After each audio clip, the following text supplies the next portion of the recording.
Salam sejahtera, terima kasih karena bersama dengan saya di Nazilin Unity Channel. Akhirnya identiti sebenar Abang Belon didedahkan. Namun demikian, yang menjadi buah mulut tular di media sosial adalah dakwaan. Kononnya ada kabar angin menyatakan bahwa Abang Belon yang bergelut dengan penguatkuasa itu ialah bukan warga negara Malaysia. Ada yang menuduh kononnya Abang Belon itu orang Rohingya. Tapi rupa-rupanya Abang Belon telah tampil menolak dakwaan dan fitnah tersebut.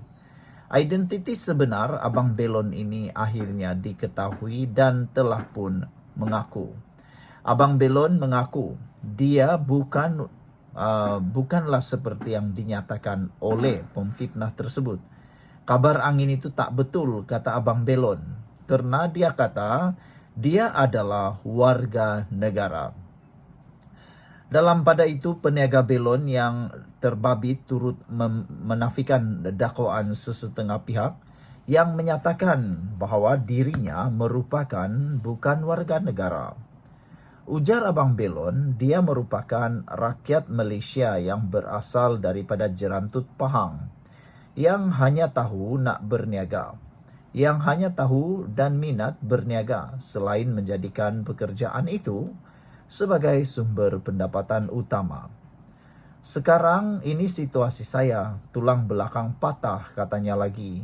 Saya mohon kepada Datuk Seri untuk bantu saya dapatkan lesen kerana saya ada kemahiran berniaga sahaja, kata beliau lagi. Ada netizen yang agak simpati dengan Abang Belon kerana menyatakan sehingga tulang belakang patah. Kalau benarlah tulang belakang beliau ini patah, maka ini adalah satu perkara yang amatlah serius. Selain daripada itu, identiti Abang Belon juga, rupa-rupanya beliau ada adik-beradik yang masih bersekolah. Beliau dikatakan mempunyai tanggungan tersebut. Menurut peniaga itu lagi, dia sememangnya berniaga tanpa lesen kerana tidak mengetahui proses permohonan yang betul. Jadi Abang Belon tidak menafikan maupun berbohong. Beliau secara jujur menyatakan beliau berniaga tanpa lesen kerana tidak mengetahui proses permohonan yang betul. Kata beliau, saya memang nak mohon lesen tetapi tidak tahu prosesnya. Saya pula ada penyakit angin ahmar. Jadi dengan berniaga inilah untuk tampung perbelanjaan sikit-sikit. Lagipun nak rayakan, kata beliau lagi. Menurut beliau lagi, keadaan itu menyebabkan anggota penguatkuasa yang berpakaian preman menenangkan dan cuba memisahkan penjajah terbabit daripada mengasari petugas untuk mengelakkan kemungkinan lain daripada berlaku.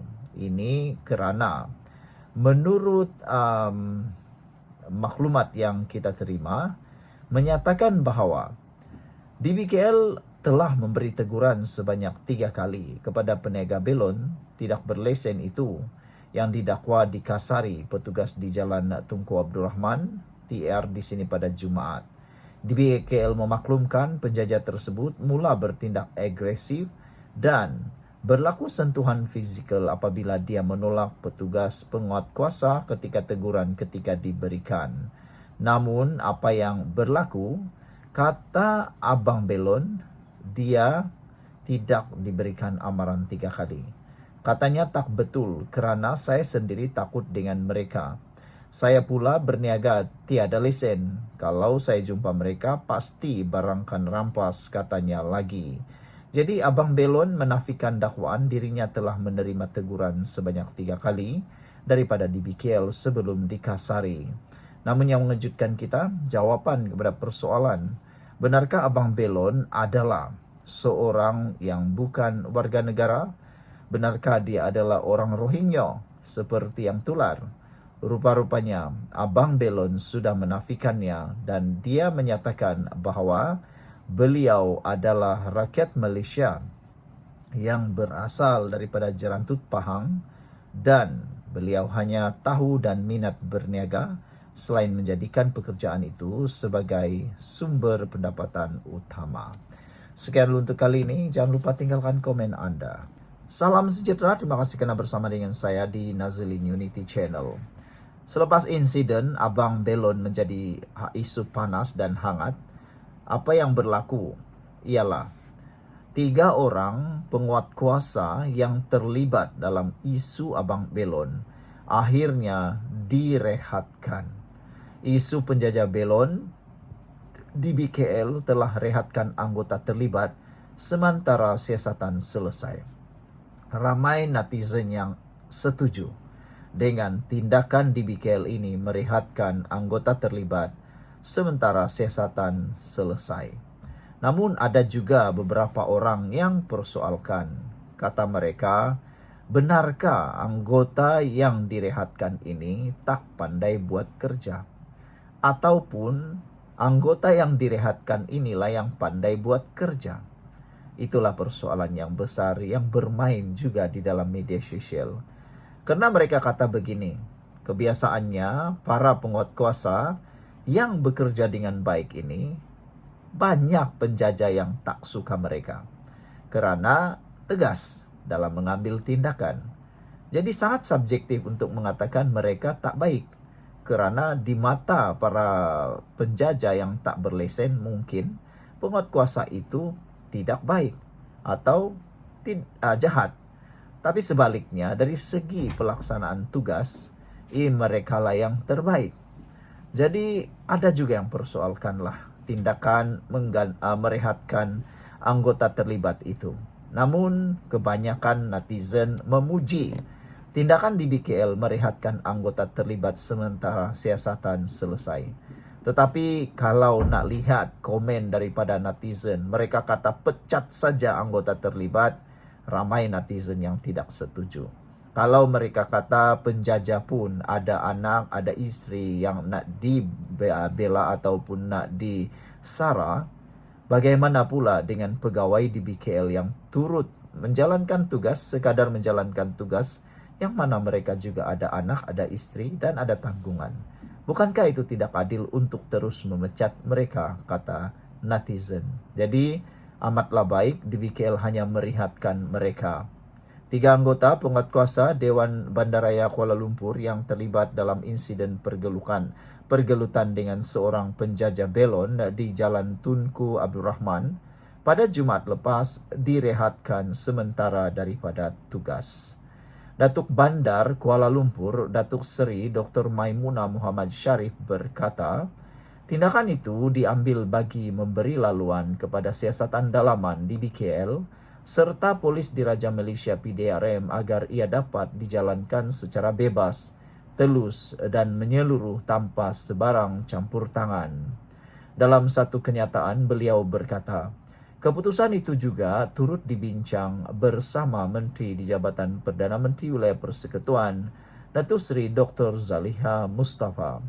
Di BKL memandang serius kejadian ini dan tidak akan berkompromi dengan sebarang bentuk salah laku warga kerja sekiranya dibuktikan bersalah, terutama yang menjejaskan integriti dan kepercayaan awam terhadap institusi penguatkuasaan.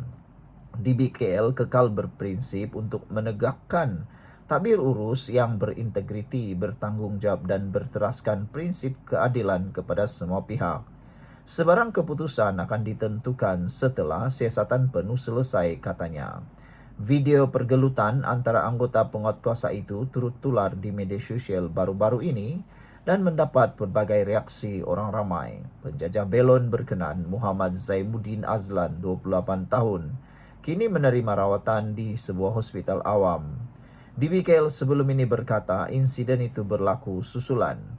Penjajah itu enggan memberi kerjasama dan mematuhi arahan penguatkuasa selain didakwa bertindak agresif terhadap anggota berkuasa atau bertugas. Sementara itu, Maimunah berkata pengarah eksekutif Pembangunan Sosio-Ekonomi Ismadi Sakirin dan pengarah Jabatan Penguatkuasaan Muhammad Muzamir Jamaluddin yang mewakili di BKL telah menziarahi Muhammad Zaimuddin Azlan di hospital berkenaan.